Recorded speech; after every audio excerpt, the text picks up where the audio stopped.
बहुत समय पहले की बात है। मिथिला नामक एक सुंदर राज्य था। इस राज्य के राजा थे राजा जनक।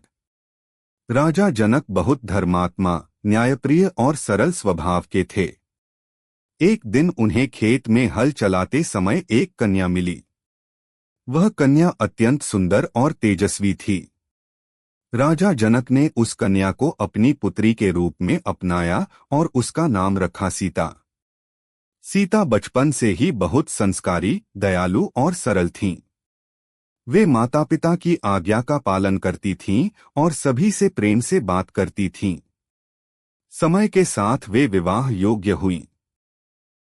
राजा जनक चाहते थे कि उनकी पुत्री का विवाह किसी ऐसे वीर और धर्मात्मा पुरुष से हो जो धर्म और सत्य के मार्ग पर चले। राजा जनक के पास भगवान शिव का एक बहुत भारी धनुष था। उन्होंने निश्चय किया कि जो भी उस धनुष को उठाकर उस पर प्रत्यंचा चढ़ा देगा, वही सीता का पति बनेगा। इसी शर्त के साथ उन्होंने सीता स्वयंवर का आयोजन किया।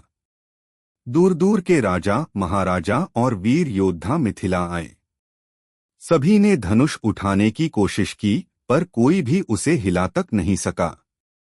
उसी समय अयोध्या से राजा दशरथ अपने चारों पुत्रों राम, लक्ष्मण, भरत और शत्रुघ्न के साथ मिथिला पहुंचे।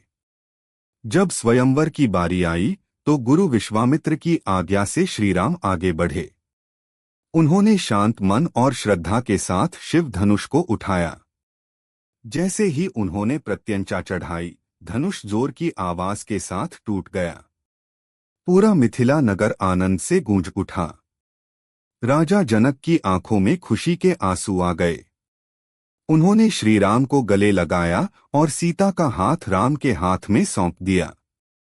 माता सीता भी मन ही मन प्रभु राम को अपना पति स्वीकार कर चुकी थीं। पूरे नगर में उत्सव का माहौल छा गया।